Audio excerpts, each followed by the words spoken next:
Let's go on here, I guess, right? Um, so some kind of affirmations here about organizing. The first one is you don't need permission to begin organizing.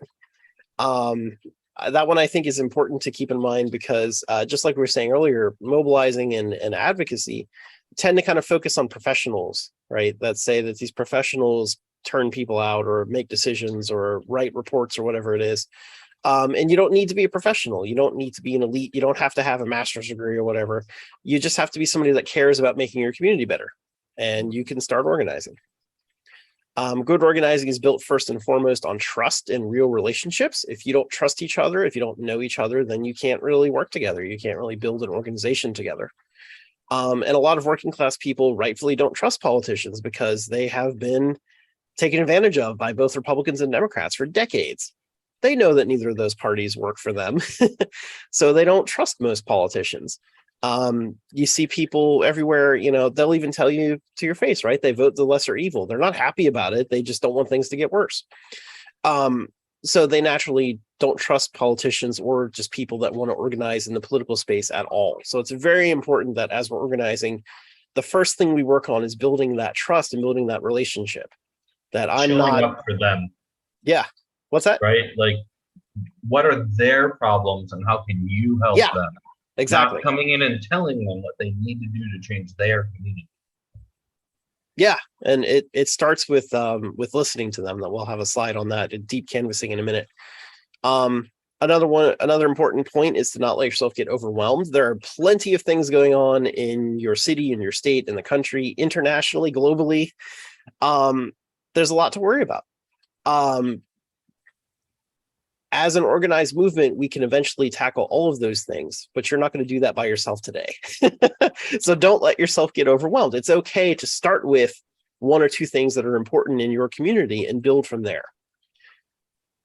Um, Make sure you do prep work and planning. So that's part of our organizing talk here today. That for you to have effective organizing and to develop effective actions, you should have a plan in place. You should know what your goals are, what your action is going to be, and what your expected outcome is. And you should be able to kind of measure that, to have some kind of metric or whatever. Do you want a certain number of signatures, a certain number of people to join the organization? You want a law to pass, whatever it is. You should have some kind of metric so you can determine if your action was successful. Because obviously, if you're successful, that's great, and you can keep building from there. But even if you're not successful, you want to make sure that you can learn from what happened, right? And you can try again in a different way the next time. And it's good to have, you want to make sure that your goals and your metrics are concrete, Yeah. right? That they're achievable, right? I've met people who literally were like, we just need to get world peace.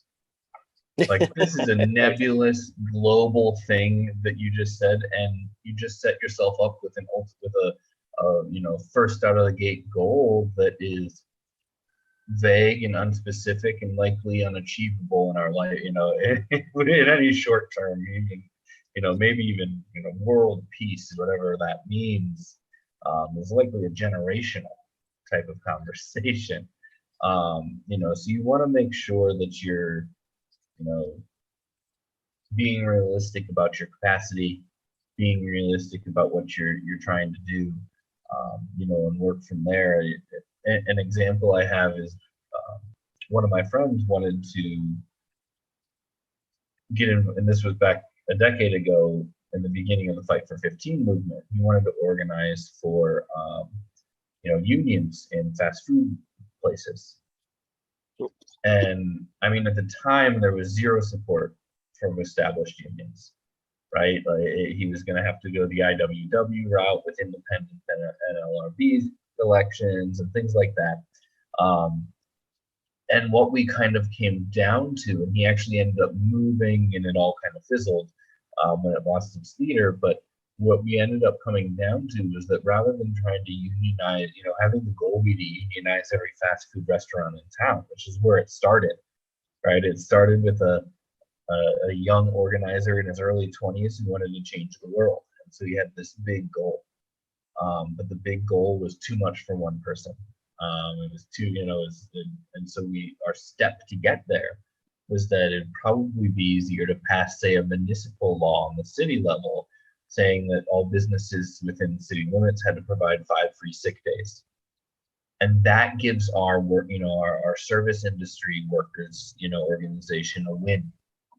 And now they say, hey, these guys actually just got us free sick days. Like, maybe we should talk to them when they're talking, listen a little more when we're talking about unions, or maybe you weren't taken seriously.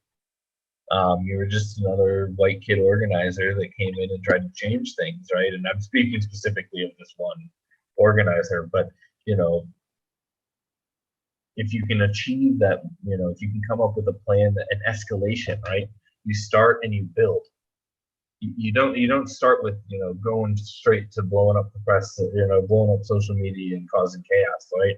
You escalate your way up to these things so that you can build your own narrative and things like that. So that's a super important part of trying to figure all that stuff out. Yep. Yeah, so metrics are really important to make sure that you're staying on track with your organizing work. And the last 2 points here on this slide kind of go together. The first one is that everything we talk about tonight may or may not necessarily apply to your community. There is no one true method to organize. There's lots of different ways to do it. And so the best thing you could do is learn and see lots of examples of how other people have done it in their communities. And kind of pick and choose, take the things that make sense for your community, and adapt them and see how it goes in your community. And that particularly goes for independent political organizing, such as a Green Party. The organizing advice that does exist tends to be for like nonprofit work around some particular issue or whatever. It tends to stay away from the political angle. So especially when it comes to political organizing, not only is there no one method, but it's also somewhat difficult to even find resources about it. And so, of course, that's partly why Green Socialist Organizing Project exists, and we're doing things like this 101 and all to try to put together resources that can help you and to give you ideas how to get started political organizing in your community.